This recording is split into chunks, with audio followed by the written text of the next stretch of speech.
다른 사람의 돈을 다 빨아들이는 사람. 이런 사람을 우리는 타고난 운의 소유자라고 합니다. 그런데 자신은 그러지 못한 것 같다고 느낀다면 그냥 포기하고 말겠습니까? 아닙니다. 바꿔야 합니다. 어떻게 하냐고요? 복잡할 거 없습니다. 그런 사람의 특성을 따라 하면 됩니다. 그래서 성공학대 가들이 분석한 그들이 가진 다양한 특성을 파악해 보았습니다. 하나하나가 모두 소중한 것이었지만 이 중에서도 저 나름대로 다음 두 가지를 가장 중요한 공통분모로 인식했습니다. 이제부터 이에 대해 설명하겠습니다. 여기서 부자란 우리나라 기준의 부자부터 세계적인 슈퍼리치를 다 망라합니다.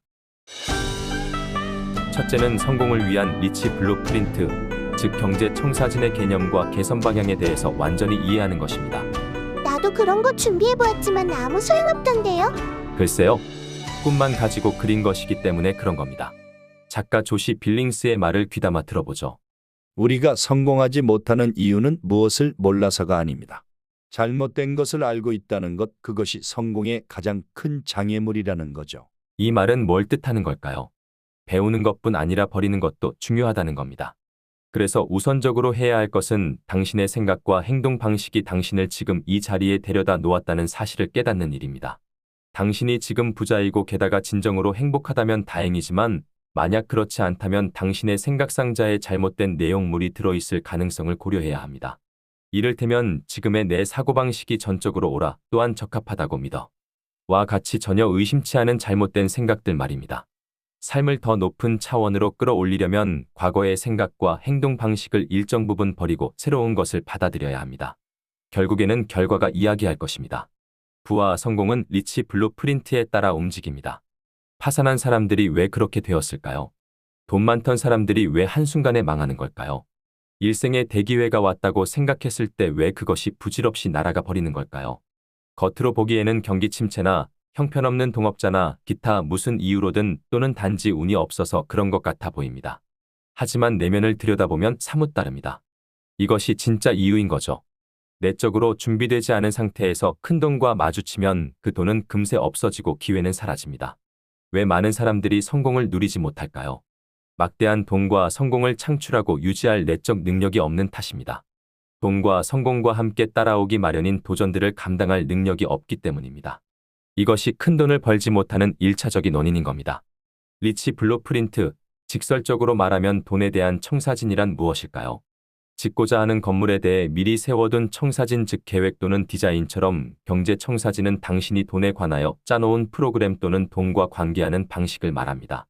이러한 경제 청사진은 어떻게 형성될까요? 간단합니다. 과거, 특히 어렸을 때 당신이 받아들인 정보 혹은 경험이 기초를 이룹니다.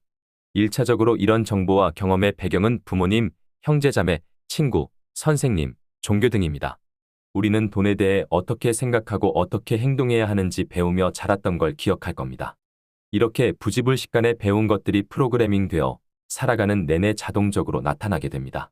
물론 돈에 대한 마인드를 바꾸지 않는 한 그렇다는 거죠. 우리의 생각은 마음속에 있는 이러한 정보 창고에서 나옵니다. 그리고 이 정보들은 과거의 프로그래밍에서 나오는 거죠. 그래서 결과를 바꾸려면 내 안에 이미 짜여 있는 프로그램을 바꾸어야 한다는 겁니다. 경제 청사진을 새롭게 프로그래밍하려면 4가지 핵심 변화 요소가 필요합니다. 그 하나하나가 간단하면서도 강력한 위력을 지니고 있습니다. 변화를 유도하는 첫 번째 요소는 인식입니다. 경제 청사진이 존재한다는 것을 인식하지 못하면 무엇 하나 바꿀 수 없습니다. 두 번째 요소는 자기 이해입니다. 당신의 사고방식이 어디서 생겨났는지 이해한다면 그것이 당신의 밖에서 주입된 것임을 깨달을 수 있습니다. 세 번째 요소는 변화 선택입니다. 이런 사고방식이 진정 자신의 것이 아님을 깨달았다면 그것과 자신을 분리시켜 계속 간직할 것인지 아니면 내보낼 것인지 판단할 수 있습니다. 현재 자신의 모습과 내일 가고자 하는 방향을 근거로 사고방식을 선택할 수 있다는 뜻이죠. 우리 마음속의 사고방식을 분석해보세요. 그것이 실은 오래전, 아주 오래전부터 쟁여왔던 정보의 집합으로서 지금의 당신에게는 더 이상 가치가 없거나 아니면 진실이 아닐 수 있는 것들도 다수 포함되어 있다는 것을 확인할 수 있습니다. 네 번째 요소는 새로운 프로그래밍으로의 세팅입니다. 결국 이해를 통한 변화 선택과 이를 실행에 옮기는 일입니다. 이때 당신의 프로그래밍이 어느 쪽에 맞춰져 있는가를 잘 살펴야 합니다. 저축 아니면 소비 쪽인가, 또는 돈을 잘 관리하는 쪽인가, 되는 대로 놔두는 쪽인가, 아니면 이익이 되는 투자가 아닌 쪽박차는 쪽 투자를 하는가 등등. 어느 방향에 맞춰서 있느냐에 따라 당신의 경제 청사진이 당신의 경제적인 삶을 결정짓게 될 것입니다. 그런데 경제 청사진에는 자체 오류 수정 역할 기능이 있다는 사실을 기억해 두십시오. 이것이 자동원 도조 절기와 같은 역할을 해준다는 겁니다. 예를 들어 사무실 내의 온도 조절기가 24도라면 내부 온도는 24도로 맞춰져 있을 것입니다. 그런데 날씨가 더울 때 창문을 열어놓는다면 내부 온도는 일시적으로 24도를 넘어가며 더워지겠지요. 하지만 온도 조절기가 작동하여 온도를 24도로 끌어내릴 겁니다. 그 반대도 마찬가지입니다. 추울 때는 창문을 열어놓는다면 일시적으로 기온이 24도 밑으로 떨어질 것이나 곧 온도 조절기가 작동하여 24도로 돌려놓을 것입니다. 방안 온도를 완전히 바꾸려면 온도 조절기를 조정하는 수밖에 없겠지요. 마찬가지로 경제적인 성공 온도를 영구적으로 변화시키는 방법은 당신의 경제적 자동온 도조절기, 즉 경제청사진을 수정하는 길뿐이라는 사실 역시 잊지 말아야 합니다. 둘째는 생각이 감정을 낳고 감정이 행동을 낳고 행동이 결과를 낳는다는 연결고리를 이해하는 것입니다. 모든 것은 생각에서 비롯됩니다. 생각은 당신의 마인드가 만들어냅니다.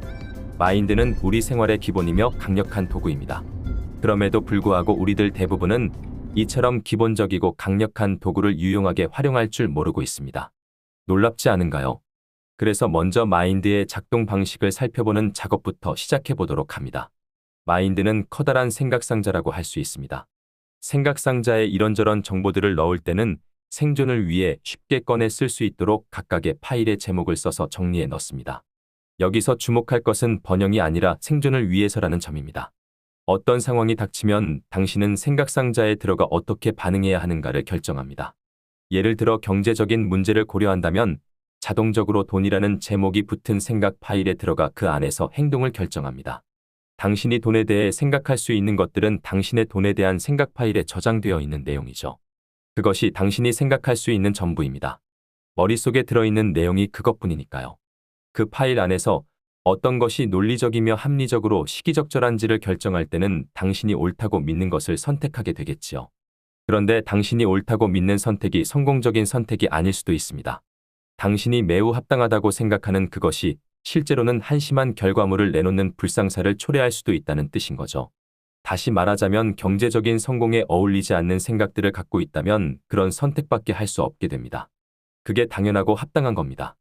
다만 문제는 결과적으로 예나 지금이나 무일푼 상태를 면치 못하고 기껏해야 소시민 수준에 머물러야 될 것이라는 점입니다. 반대로 경제적인 성공을 지원해주는 생각들을 갖고 있으면 자연스럽게 자동적으로 성공하게 되는 결정을 합니다. 더 생각할 필요도 없습니다.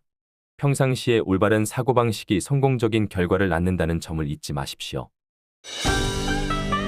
한편으로는 이미 성공한 사람들이 직접적으로 활용할 수 있는 기회가 없었다고 생각되는 게 한 가지 있습니다. 바로 AI죠.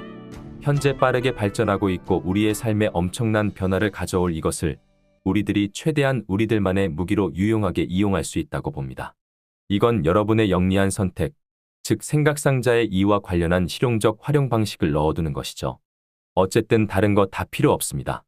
지금까지 이야기한 그것 딱 두 가지만 기억하십시오. 그리고 짐론이라는 유명한 부자들의 멘토가 인용한 다음과 같은 의미심장한 말의 뜻도 새겨두십시오.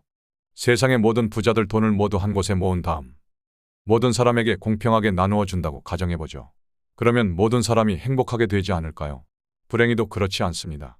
머지않아 그 돈들은 당초에 돈을 가지고 있던 부자들의 손에 다시 모이게 되기 때문이죠. 왜일까요? 돈과 성공이란 쫓아야 하는 게 아니라 우리에게 오도록 끌어당겨야 하는 존재이기 때문입니다. 성공이란 녀석은 자신이 머물기 딱 좋은 사람들을 찾아다닐 뿐만 아니라 그들 곁에만 계속 남아있으려고 하는 경향이 있으니까요. 그렇게 성공을 쫓아다니는데 온갖 신경 쓸 게 아니라 자신을 성장시키는데 온 힘을 쏟아야 하는 겁니다. 성공이란 존재가 정말로 한없이 머물고 싶어하는 그런 사람이 되어야 한다는 뜻이죠. 어쩌면 진정한 성공은 당신이 뭘 가지는지보다는 당신이 어떤 사람이 되어가는지에 달려있음을 시사하는 것 아닐까요? 오늘도 제 채널에 참여해주신 모든 분들께 감사드리며 오늘 영상이 여러분의 성공에 조금이라도 도움이 될 수 있기를 바라봅니다. 여러분 모두가 부귀와 행운이 가득한 삶을 누리시기를 기원드립니다. 이상 부자속으로였습니다.